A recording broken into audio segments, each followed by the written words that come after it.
नमस्कार दोस्तों, मैं राजेश कुमार आपको बताना चाहता हूं कि आप देख सकते हैं जिस तरह से किसानों का प्रदर्शन लगातार चल रहा है। किसान प्रदर्शन कर रहे हैं प्रयागराज प्राधिकरण के खिलाफ। उनका सीधा कहना है कि मैं जान दे सकता हूं लेकिन अपनी ज़मीन नहीं दे सकता हूं। जैसा कि उनका शुरू में जो भी निर्णय रहा, आज तक वही निर्णय चल रहा है।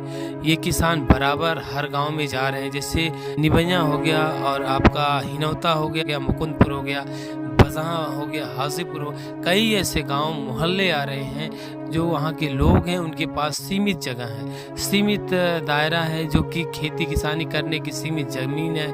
वो जाएंगे कहाँ? पूरी तरह से वह आत्मनिर्भर है। उनके पास वही ज़मीन है, उनकी वही पूंजी है, वही उनकी रोजी रोटी है। सबसे बड़ा संकट किसानों के ऊपर ये है कि अगर ये ज़मीन जिस तरह से सरकार बता रही कि हम डेवलपमेंट करेंगे, यहाँ पे नोएडा की तर्ज पे नया शहर बनाएंगे, हम कहते हैं अगर ये शहर बना दिए जाएंगे तो ये किसान जाएंगे कहाँ? इनके आगे बहुत बड़ी समस्या है। इनके पास रोजगार नहीं है, इनके पास कुछ भी ऐसा साधन नहीं है कि जिससे कि अपना जीवन यापन कर सकें। तो सरकार किसानों के हित में बात करे। जो नेता बैठे हुए एसी में बाहर निकले, किसानों के साथ खड़े हों, वोट मांगने के लिए ना आए, सपोर्ट करने के लिए आए। जो जागरूकता निरंतर बढ़ती जा रही है, आज सभी क्षेत्र के किसान एकजुट दिखाई दे रहे हैं।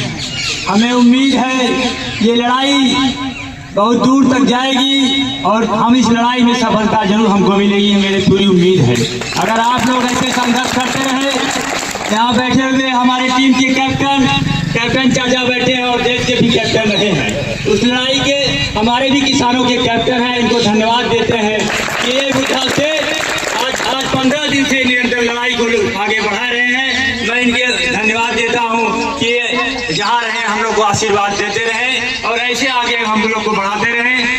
हमारे बाबू साहब जी ने कहा कि साथियों, यहाँ कोई नेता और कोई सत्ता पक्ष विपक्ष का कोई नेता नहीं आ रहा है। जब तक ये लड़ाई अपनी है, अपने से लड़ी जाएगी। जब हम लोग आवाज उठाएंगे तब वहाँ तक उनके कानों में आवाज जाएगी, तो इसकी आवाज को सुनेंगे।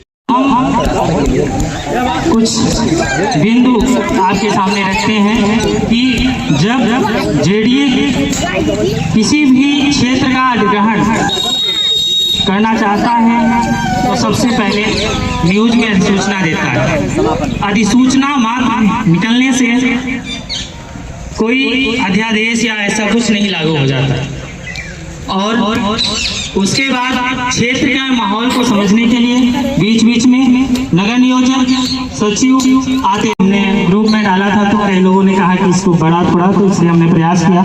हमारे हेलो, पहले तो मैं आप उपस्थित सभी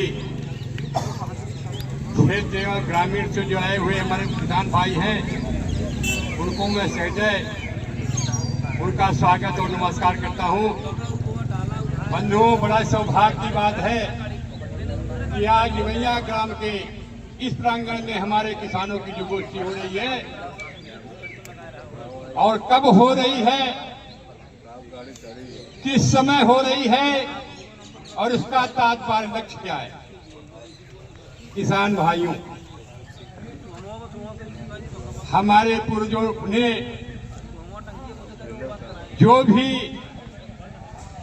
अपना ये कर्तव्य समझा कि हमारे आने वाली पीढ़ी सकुशल रहे, उन्होंने हमें अपनी मतलब इच्छा और सबका विरासत हमें एक जो है ये मातृभूमि का हमारे टुकड़ा जमीन के उसे हमें दिया है। आप लोगों को विदित होना चाहिए कि आज हम जिसके लिए जगह जगह ठोकरें खा रहे हैं, ये हमारी देन दूसरे की नहीं है, ये हमारे जनप्रतिनिधि की देन है। विकास और विनाश।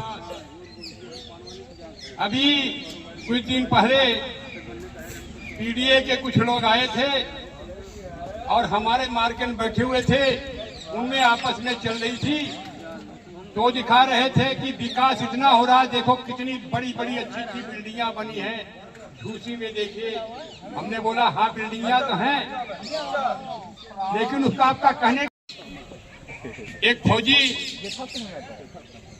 अन्याय बर्दाश्त नहीं करते हैं।